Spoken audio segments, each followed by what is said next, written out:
이건 나이 위해서 치는 겁니다. 젊어서 치는 게 아니라 여러분들의 건강을 위해서 치는 겁니다. 함께 해주신 여러분들 감사합니다. 팬분들하고 인사 한번 나눠보겠습니다. 당신을 보니 행복합니다. 한번 해보세요. 네, 옆에 사람들 동그랗게 모두 손을 잡고 신광철 작가님을 알아보는 시간을 갖습니다. 네, 지금부터 느티에 보고 있는 풍경 창간 3주년과 소설 환단곡이 두 콘서트를 시작하겠습니다. 대답하겠어요.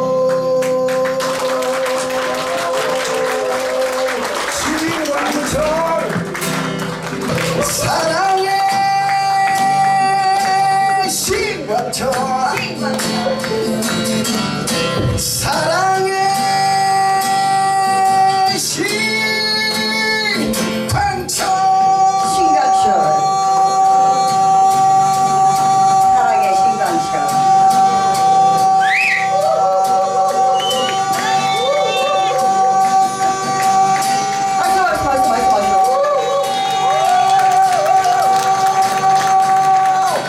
삶의 이야기를 환단곡이 5권으로 대한민국의 자존심을 살렸다. 배달민족이라고 합니다. 한국인이 배달민족이라고 하는데 배달이란 의미가 궁금했습니다. 배달은 밝은 땅이라는 의미였습니다.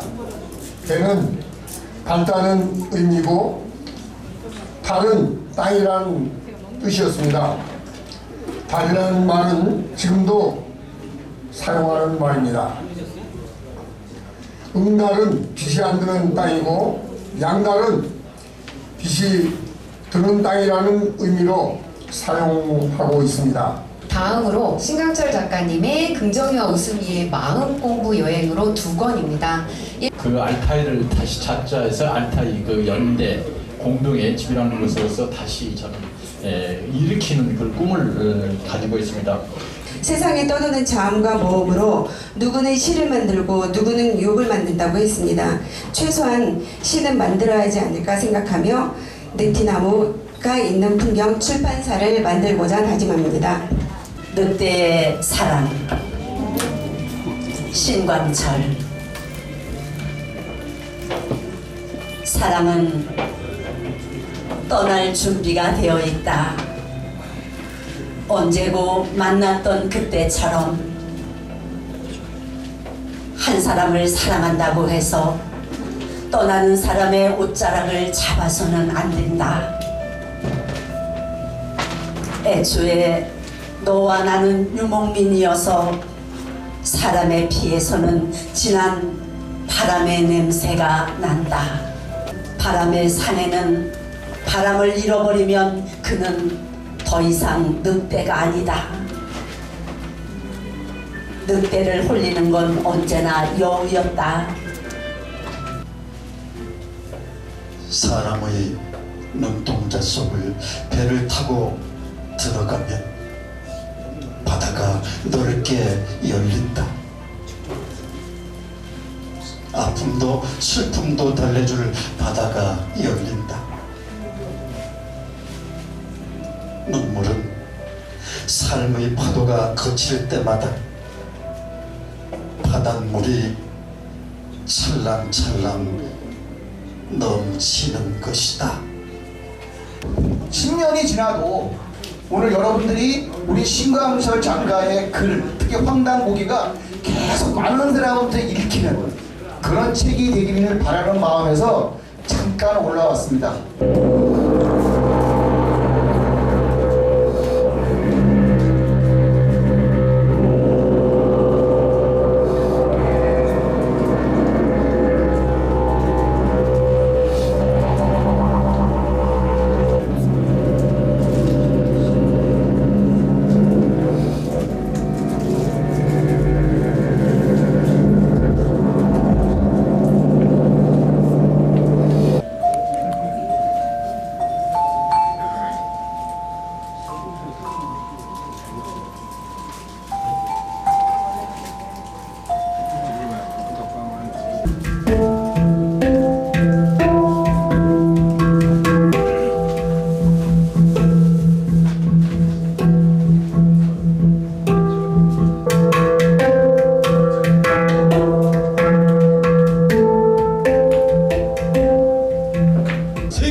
유일하게 말이 정리된 나라가 대한민국이라고 얘기합니다.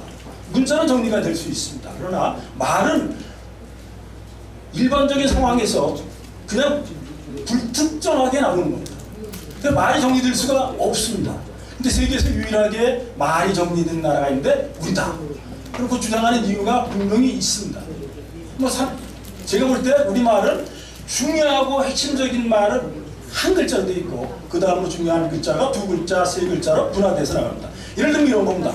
우리 코 있죠? 여러분들 코 다 있으시죠? 코 없는 분. 네, 코 없는 분은 없으실 겁니다. 코가 있으면 코가 중심적인 말입니다. 그래서 콧등, 콧수염, 콧구멍, 콧마루 이렇게 나눠집니다. 두 글자, 세 글자로 분화가 됩니다. 세계 어느 나라도 이렇게 글자 하나가 중요한 것이 있고 그 두 개, 세 개로 분화되는 경우는 예를 찾아보기 어렵습니다. 아마 예를 찾는 것보다 실제 없다고 말씀드릴 수 있습니다. 그럼 우리가 이렇게 얘기할 수 있습니다. 진짜 중요하고 핵심적인 글자가 한 글자일까? 그렇습니다. 얼굴에 제일 중요한 게 뭐죠? 눈, 코, 귀, 입입니다. 물론 귀 그래가지고 두 글자라고 주장하시는 분도 계시는데 그분들은 좀 정상이 아니시죠? 그죠? 귀 한 글자, 눈, 코, 귀, 입입니다. 놀랍게 얼굴에서 제일 중요한 게 눈, 코, 귀, 입으로 되어 있습니다. 그 다음에 몸에서 제일 중요한 건 피, 뼈, 살입니다. 제 말이 틀렸으면 여기서 이를 제기하십니다. 피, 뼈, 살입니다. 걸을 때 팔, 발입니다. 놀랍습니다. 하늘에 있는 거 제가 이제 빨리 진행을 하겠습니다. 별, 달, 해, 하늘. 내려오는 거 비와 눈이 있습니다. 놀랍게 한 글자로 정리가 되어 있습니다. 우리는 이걸 그냥 스쳐 지나갈 수 있지만 세계 어느 나라에 이렇게 언어가 정리되어 있는 나라가 있을 수 있겠습니다. 이 원리는 한자의 원리하고 너무나 똑같습니다. 한자의 원리가 천진의 원리하고 음영모의 원리하고 우리 훈민정음의 원리가 놀랍게 같다는 것을 제가 찾아냅니다. 정말 놀라운 민족이라는 걸 저는 한 군데서 봅니다. 그럼 지금부터 보겠습니다. 얼마나 한 글자에 집착을 했느냐 여러분들 놀라십니다. 우리하고 같이 사는 동물과 같이 살지 않는 동물의 글자 수가 다릅니다. 있을 수가 없는 일입니다. 어떻게 같이, 물론 예외는 있습니다. 예외 없는 규칙은 없습니다. 너무나 놀랍습니다. 우리하고 같이 살지 않는 동물들은 아주 많은데 그것들은 다 빼버리고 같이 사는 동물을 가축이라고 얘기해요. 한번 살펴보겠습니다. 뭐가 있죠? 소, 닭, 말, 양, 개. 소, 개, 말, 양, 닭입니다. 한 글자. 야, 이럴 수가 있을까요? 물론 예외도 있다고 말씀드렸습니다. 그 다음에 우리가 대단하게 중요하게 여기다고 생각하는 것들은 놀랍게 또 한 글자입니다. 곰, 호랑이 있습니다. 호랑이. 그죠? 범, 용, 한 글자. 어떻게 이렇게 한 글자로 세상을 다 정리를 해서 중요한 걸 딱 뽑아낼 수 있느냐는 겁니다. 그 다음으로 중요한 글자를 또 만들어놨는데 진짜 우리는 가축과 같이 사는 동물과 같이 살지 않는 동물을 분리했다는 것만 자체로도 너무나 놀랍고 두 개, 세 개로 분화되면서 한자의 원리하고도 연결된다는 점에서 너무나 똑같습니다. 제가 여기서 말씀드리는데 제가 많이 생각을 하다가 아주 핵심적인 것만 쭉쭉쭉 짚고 넘어가겠습니다. 저는 이런 강의를 하다가 보면 어떤 분들이 이 강의를 더 길게 해달라고 대부분 일찍 가려고 그러는데 길게 해달라는 요청을 제가 종종 받는데 또 그걸 하면 또 이의를 제기하시는 분들이 있어요. 그러니까 그건 쉽지 않은데 우리나라의 핵심적인 원리에 대해서 제가 말씀을 드리고 있습니다. 사람에서 중심의 원리를 한번 찾아보겠습니다. 사람에서 중심이 어디죠? 배꼽, 어떤 분은 가슴, 심장, 단전 이렇게 얘기하시는 분이 있습니다. 우리는 너무나 놀랍게도 우주의 원리, 인체의 원리를 정확하게 단정을 해가지고 중심을 찾아내고 있습니다. 어딜까요? 인중입니다. 와, 다 같이 한번 박수 한번. 인중이라고 말씀하시는 분이 너무 놀랍습니다. 두 분이나 계신데 여긴 진짜 다릅니다. 다른 곳에서 이렇게 두 분씩 나오는 적이 없었습니다. 진짜 없어요. 진짜 드문 일입니다. 인중입니다. 사람인의 가운데 중입니다. 이유가 뭔지 아세요? 요걸 기준으로 정확하게 원리가 나눠집니다. 보십시오. 위로 올라가면 다 구멍이 두 개씩입니다. 세 개 있는 분은 구멍을 하나 더 뚫은 겁니다. 눈 둘, 귀 둘, 그죠? 코 구멍 둘입니다.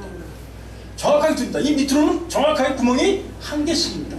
이것도 두 개 있는 분은 수술하셔야 돼요. 진짜입니다. 하나입니다. 그죠? 생각해 보세요. 두 개 있는 분 있으시면, 야, 그거 참 재밌을 것 같아요. 두 개 있으면. 너무나 놀랍게 중심을 인중이라고 생각해 놨습니다. 모든 단절, 그 기의 출발은 여기서 올라가고 요 밑으로 내려갑니다. 요 해인 부분에서 만난다고도 하지만 이 밑에 해인 부분에서 만나는 것이 원칙이라고 얘기합니다. 그러나 여기서 출발해서 돌아오고 밑으로 출발해서 이 돌아오는 것이 우리의 중심을. 집의 원리도 정확합니다. 집의 원리도 우리는 마당 한가운데를 집을 중앙으로 얘기했지만 우리의 집은 그렇지 않습니다. 우리의 집의 중심은 안쪽에 있습니다. 안쪽. 집의 안쪽입니다. 처음에 들어가면 행랑채가 있고, 행랑채 들어가면 사랑채가 있고, 사랑채 안에 안채가 있습니다. 그래서 안채가 중심이 됩니다. 그럼 왜 제일 뒤쪽에 되어 있느냐? 자연과 인간이 만나는 장소가 바로 그 장소. 우리는 모든 원리를 정할 때 너무나 놀랍게도 전체적인 상황과 우주적인, 좀 전에 말씀드린 것처럼 우주적인 원리와 인체의 원리와 상황의 원리를 다 묶어서 중심을 정합니다. 한국인은 그렇게 쉽게 모든 것을 정리하지 않습니다. 정말 놀랍습니다. 우리는 일반적으로 우리가 가지고 있는 그 위대성을 잃어버리고 삽니다. 그것이 뭐냐? 그 중에 제가 몇 가지 말씀드린데 한 글자라는 말씀드렸습니다. 또 하나는 나물도 거기에 해당이 됩니다. 세상에 나물을 먹는 나라는 세계에서 우리나라 외에 없습니다. 제가 이렇게 말씀드리면 말도 안 되는 소리 하지 마라. 일본도 먹고 중국도 먹지 않냐? 안 먹습니다. 못 먹습니다. 중국은 만주족 일부가 먹고 조선족들이 먹습니다. 그건 우리 같은 민족입니다. 세계에서 나물을 먹는 나라는 놀랍게 한국 외에 없습니다. 이유는 무서워서. 뭐가 무섭느냐? 먹으면 무슨 탈이 날지 예측할 수가 없습니다. 그래서 못 먹는 겁니다. 나물을 먹는다는 것은 내 주위에 있는 자연 전체, 식물, 동물, 그 다음에 바다에서 나는 풀까지 그 모든 자라는 과정, 맛, 조리 과정 모든 걸 다 알아야 가능합니다. 있을 수가 없는 일입니다. 이것을 다 이해해야지만이 나물을 먹을 수 있는 겁니다. 나물 먹는 건 위대한 진짜 대단한 능력을 가졌기 때문에 가능한 겁니다. 근데 우리는 이것이 더 중요합니다. 전 국민이, 전 백성이 일상적으로 먹습니다. 그 다음에 일상적으로 그것을 뜯어서 채취해서 먹습니다. 아주 뛰어난 식물학자보다 더 많이 우리 할머니, 할아버지들이 더 알고 계십니다. 이것이 한국입니다. 우리는 우리 스스로 우리의 인재성을 잊어버리고 살지만 정말 깊고 아주 핵심적인 우주와 자연과 상황의 원리를 이해하고 있는 사람들이기도 합니다. 네, 이것도 똑같습니다. 저는 우리 한국인을 설명할 때 두 가지로 설명을 합니다. 두 가지로. 극단이라고 얘기합니다. 극단이 두 가지라는 얘기는 양극단을 같이 가졌다는 얘기를 말씀을 드립니다. 이 양극단을 같이 가져서 전체적인 상황을 이해하는 것이 한국입니다. 예를 들면 이렇게 설명을 드릴 수 있습니다. 이 극단은 빨리 서두르는 냄비근성과 은근과 구분기로 지속하는 뚝배기 기질을 가지고 있습니다. 냄비와 뚝배기는 정반대의 기질을 가지고 있습니다. 이 두 기질을 같이 가지고 있는 것이 한국인입니다. 정서적으로는 슬픔의 한과 기쁨의 흑을 가지고 있습니다. 한과 흥도 반대 기질입니다. 반대되는 기질이 개인 안에 감정으로 가지고 있으면 자연스러운 일이지만 한 민족의 특성의 두 개의 반대 기질을 같이 끌어안고 있는 나라는 세계적으로 없습니다. 또한 우리는 대인의 기질을 가지고 있습니다. 그 부분을 제가 설명드릴 수 있는 시간이 있을지 모르지만 대인의 기질과 포장포장 따지기 좋아하는 선비의 기질을 같이 가지고 있습니다. 이 서로 다른 양극단을 같이 품어 안아서 우리의 살고 있는 상황을 이해하고 상황을 이해하기 때문에 문제 해결 능력과 창조 능력이 여기서 나옵니다. 그것이 우리의 위대함이 여기서 나온다고 저는 보는 것입니다. 예를 들면 장구를 하나 예를 들어보겠습니다. 많은 얘기를 할 시간이 없습니다. 장구 하나만 예를 들어보겠습니다. 장구를 보면 너무나 놀라운 악기입니다. 세계에서 유일하게 2개 이상의 소리를 낼 수 있는 원시 타악기입니다. 아닌 것 같지만 너무 대단한 특성을 가지고 있습니다. 한번 살펴보겠습니다. 우선 부분 양쪽 가죽을 다 똑같이 하고 크기를 똑같이 하는 것이 어느 나라나 똑같은 얘기입니다. 드럼체도 똑같습니다. 모든 것이 다 그렇게 되어 있습니다. 근데 장구는 여러분들이 한번 살펴보시면 왼쪽 가죽과 오른쪽 가죽을 크기가 다르게 만들어져 있습니다. 크기가 다르다는 거 놀라운 겁니다. 같은 북을 왼손 오른손을 똑같이 치는데 그 다음에 왼쪽 가죽과 오른쪽 가죽이 다르고 크기가 다릅니다. 더 놀라운 거는 치는 채가 다르게 돼 있습니다. 모든 북은 똑같은 채로 만들어져 있습니다. 근데 우리의 북을 치는 채는 다르게 되어 있습니다. 왼쪽은 동그란 채로 되어 있습니다. 동그랗게 되어 있고, 네. 둥글채라고 얘기합니다.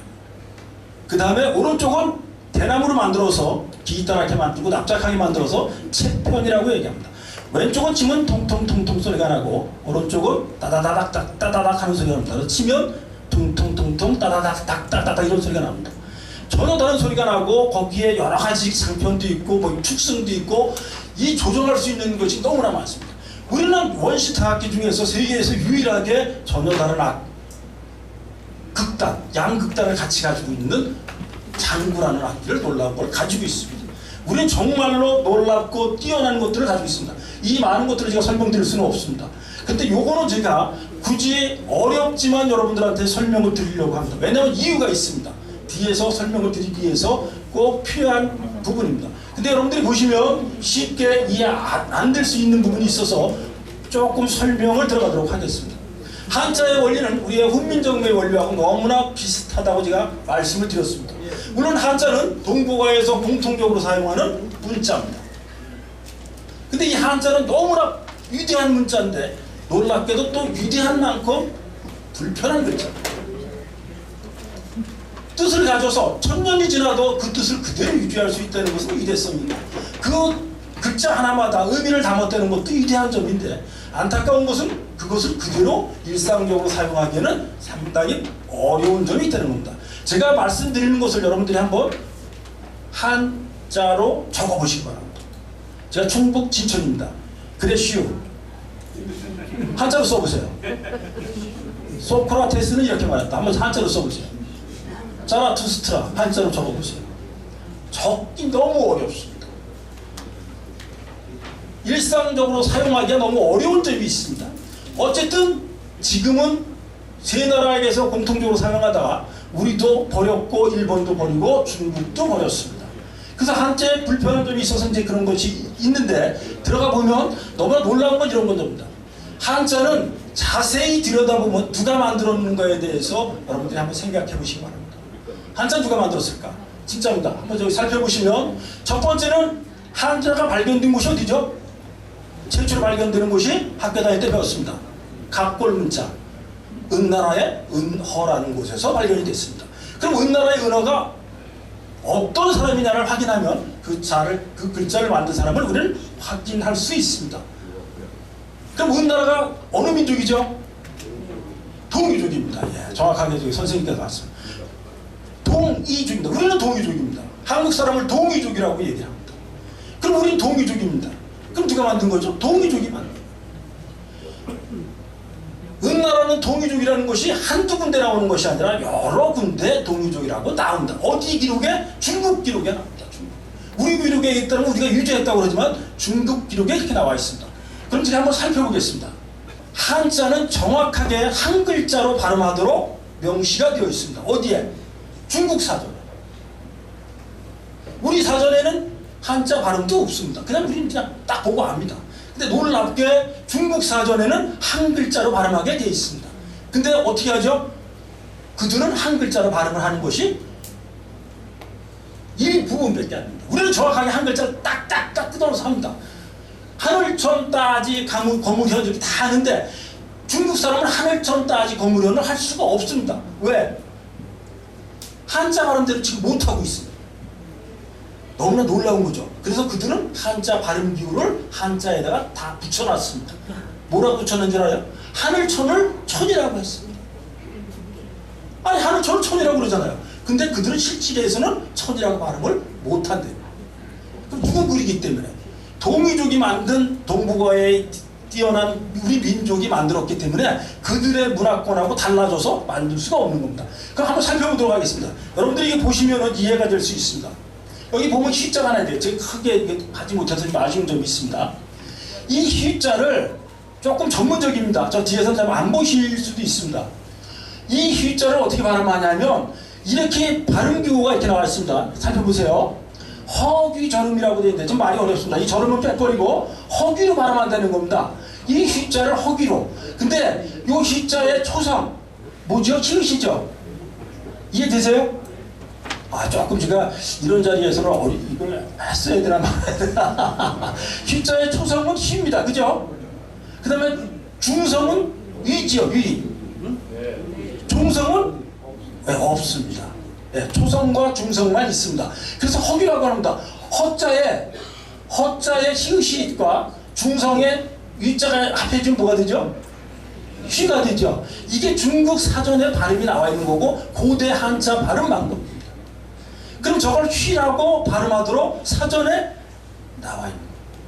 그럼 어떻게 발음해야죠? 당연히 휘라고 발음해야 됩니다. 중국 사람들은 어떻게 발음할까요? 후에이라고 발음합니다. 그 이야기는 뭐죠? 한자는 너무나 놀랍게도 우리가 만들었다는 것이 한두 군데서 증명되는 것이 아닙니다. 한번 더 살펴보겠습니다. 여기서 두 번째 것만 살펴보고 시간이 전 없으니까 구강구조하고 우리 이 한자는 이런 것이 있습니다. 한자는 그 뜻을 그대로 한자 안에 담았습니다. 중요한 겁니다. 한자는 뜻을 그대로 다 담았습니다. 그래서 그것대로 우리 입의 구강구조와 입의 모습이 똑같았습니다. 한번 살펴보겠습니다. 여러분들 한번 살펴보세요. 재밌습니다. 살펴보면 재밌는데 한번 보겠습니다. 호흡이라고 합니다. 호흡은 부은다는 뜻이고 흡이라는 건 들이마신다는 뜻입니다. 호흡할 때 호흡 부은다는 뜻입니다. 여러분들 한번 호흡 한번 해보세요. 호흡. 바람이 어떻게 됩니까? 부으니까 나갑니다. 흡하면 빨아들이는데 문이 확 바람에 옛날에 그런 거 느끼실 겁니다.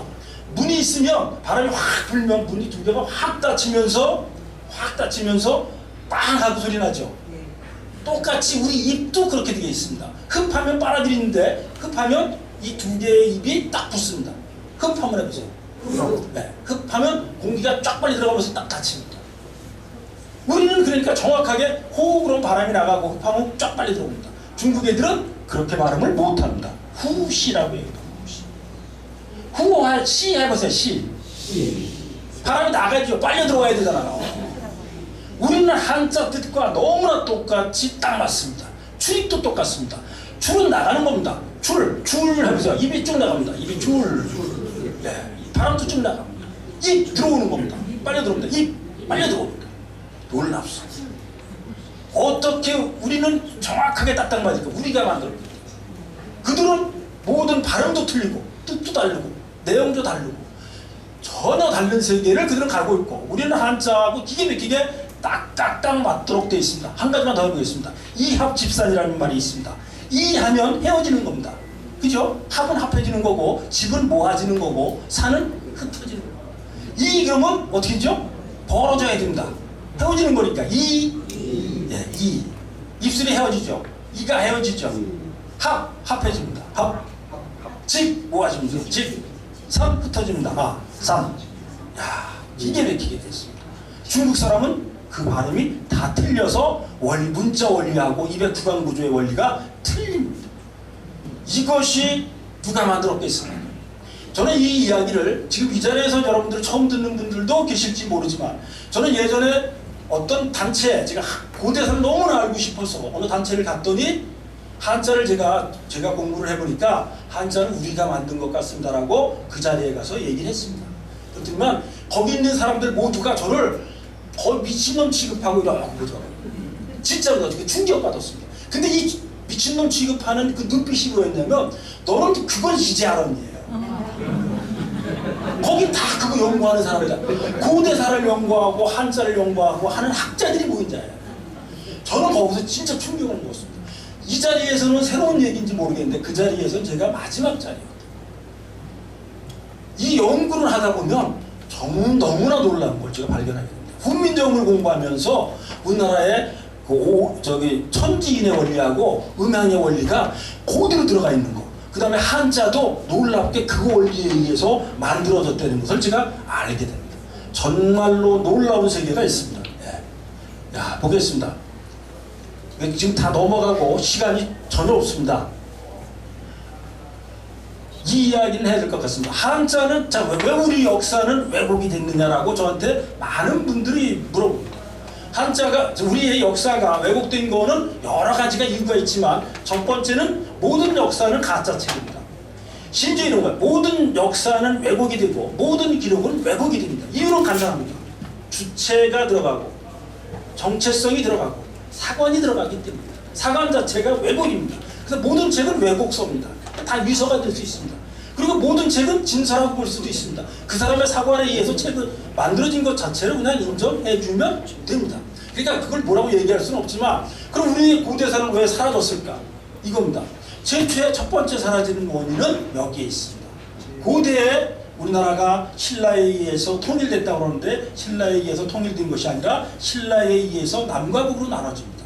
그게 남북조 시대입니다.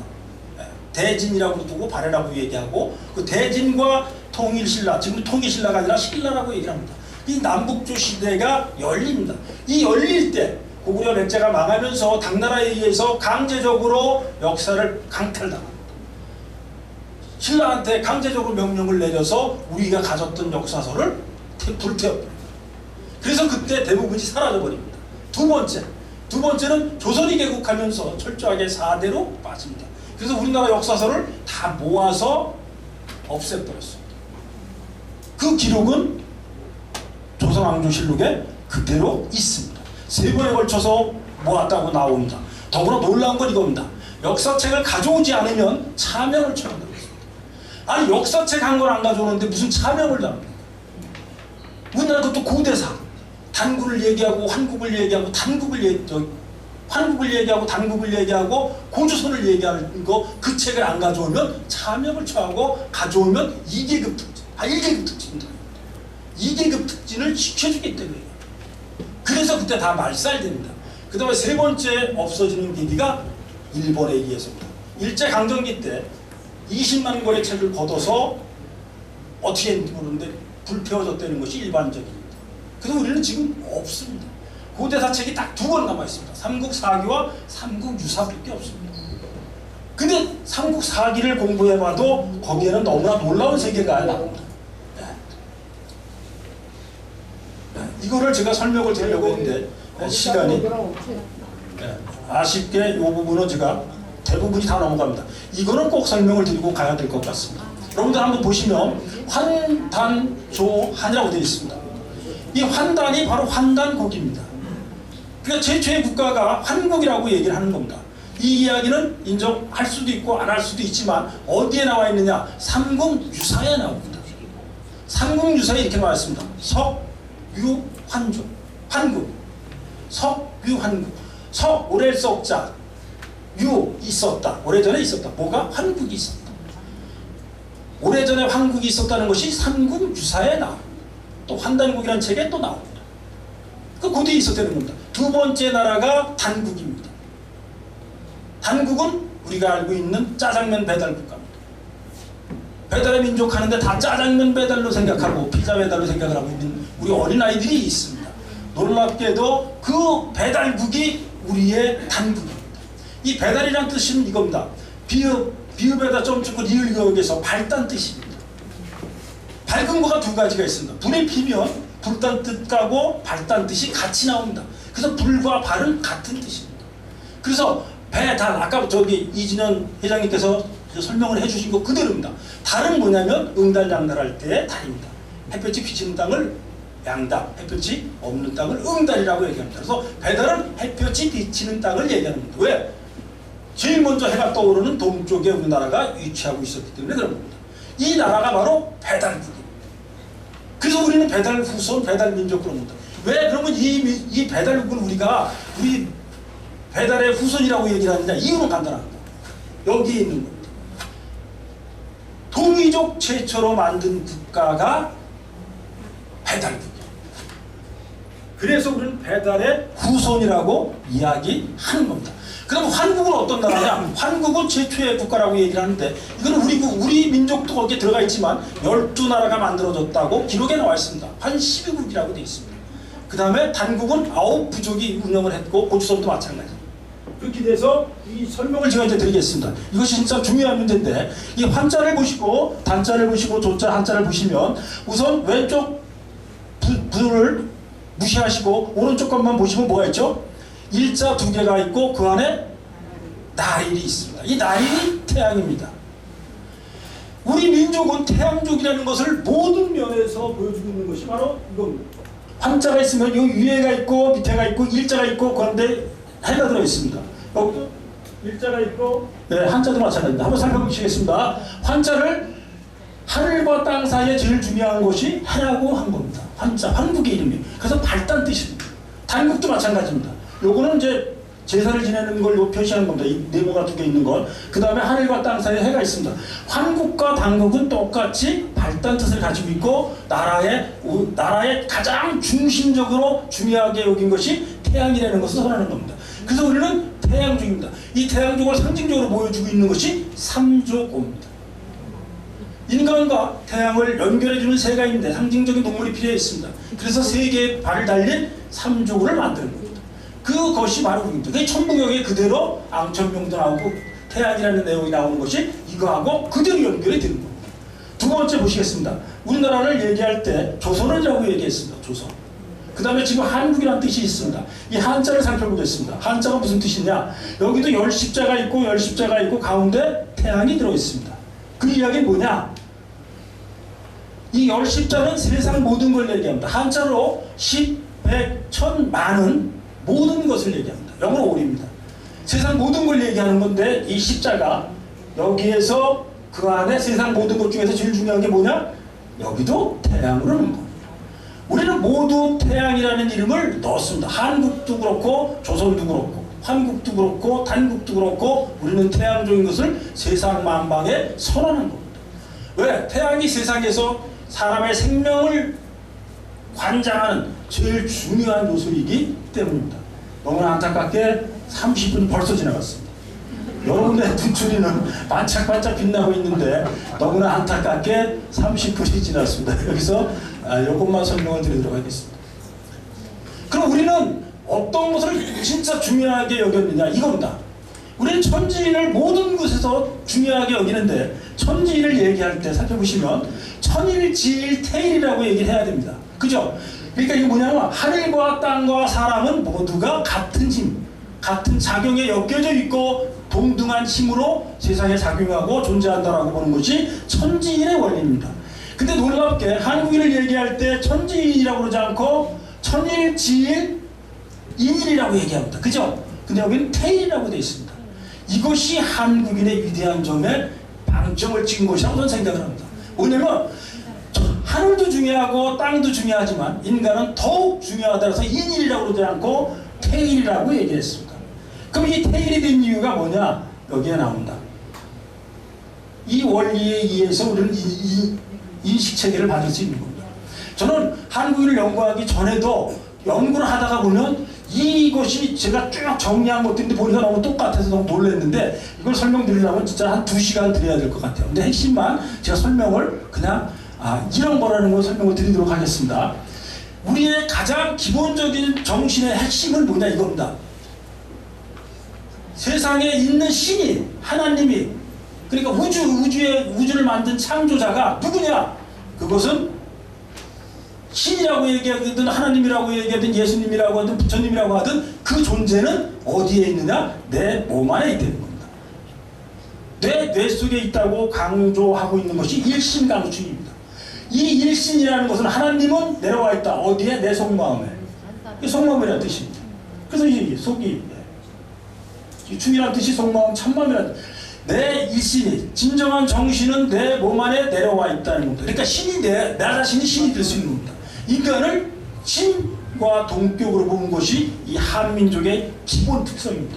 그래서 어떻게 되느냐? 빛이 나한테 하나님이 내한테 들어와 신이 나한테 들어와 있어 내 몸 안에 있으니까 어떻게 되죠? 성통광명 빛으로 내 몸이 꽉 차고 빛으로 꿰뚫어서 나갑니다. 그래서 성통광명이라고 얘기합니다. 그 다음에 제세기와는 하늘에 이거 계속 공부하네. 하늘의 세상을 이 세상에 재현시키고자 하는 것이 제세이화라는 뜻이라고 합니다. 그 다음에 홍익인간은 뭐냐면 그 홍익인간을 얘기한 분이 누군지 여러분들 아십니까? 이병도라는 분 아시죠? 우리나라 역사를 왜곡시키신 대표적인 분입니다. 그분이 이 홍익인간을 너무나 기계 막히게 풀었습니다. 널리 사람을 이롭게 하라. 실제는 그 뜻이 아니라는 것을 저는 느낍니다. 저는 이렇게 해석을 합니다. 이 뜻은 여러 가지 의미가 있을 수 있지만 저는 인간이 뭐냐면 여기서 제가 뒷부분에 설명할 수가 없기 때문에 이 부분을 미리 하고 갑니다. 사람 인자를 여러분들 생각해 보시면 인이 누구냐? 인은 천손을 얘기합니다. 우리 그냥 인간을 얘기하는 게 아니라 천손, 배달교례를 얘기하는 것이 인입니다. 여러분들 인자를 보시면 어떻게 써있죠? 굳이 제가 보여드리겠습니다. 인자를 보시면 어떻게 됐죠? 왼쪽 거가 덮었습니다. 그죠? 네. 그래서 이 인자는 이 왼쪽에서 오른쪽에서 이렇게 오는 것들은 요 모양은 오른쪽에서 왼쪽으로 오는 것들은 하늘에서 내려오는 걸 얘기하는 겁니다. 그 다음에 이런 모양으로 되어 건 하늘로 올라가는 걸 얘기하는 겁니다. 그 이야기를 제가 설명을 드립니다. 이 인자는 하늘에서 내려온 것에 중점을 둔 글자가 인입니다. 사람이 서로 기대는 게 아니라 하늘에서 내려왔다는 것을 얘기합니다. 그래서 내려와서 어디로 가느냐? 다시 여기 올라가는 겁니다. 요거는 내려온 거, 하강, 천선민족으로서 내려와서 지상에 살고, 요것은 오른쪽에 있는 이 받침대는 하늘로 올라가는 걸 얘기하는 겁니다. 하늘에서 내려와서 살다가 다시 하늘로 올라가는 걸 얘기하는 겁니다. 두 번째, 그럼 입은 어떻게 된 거냐? 입은 올라가는 거가 중점이 된 겁니다. 이게 이 오른쪽이 덮어졌죠. 그죠? 이게 중점이 된 겁니다. 그래서 살다가 올라가는 걸 얘기하는 겁니다. 그래서 입은 죽는다는 의미가 있고 돌아간다는 의미가 있고 다시 살던 곳으로 간다는 의미가 있는 겁니다. 그래서 그 이야기는 뭐냐면 입적이라고 그러죠. 정멸로 들어간다 할 때 입적 그러죠. 근데 입적이 죽는다는 얘기하는 거예요. 그러니까 우리는 천손민족으로서 이 세상에 살다가 다시 돌아가는 것을 인이라고 얘기하고 입은 돌아가는 것을 얘기해서 입적인멸이라는 말을 얘기하는 겁니다. 여기서 간자도 상당한 큰 의미가 있는데 인간할 때 왜 간자가 있느냐? 문 안에 해가 들어있는 겁니다. 이것은 시간의 연속성 속에서 지금 현장에 있는 자리를 이야기하는 것이 간입니다. 그러니까 과거, 현재, 미래로 이어지는 것 중에서 현재의 시간을 간이라고 얘기를 하는 겁니다. 그래서 인간이라는 얘기도 여기서 나오고 여러 가지 간자가 있는데 문간이라는 뜻도 여기서 나오고 거기서 나오는 겁니다. 그래서 우리는 이러한 원리, 천손민족으로서 이 세상에 태어나서 다시 돌아갈 때는 돌아간다는 겁니다. 돌아가는 데가 어디냐? 북극성을 얘기합니다. 아쉽지만 여기서 마치도록 하겠습니다. 여러분 감사합니다.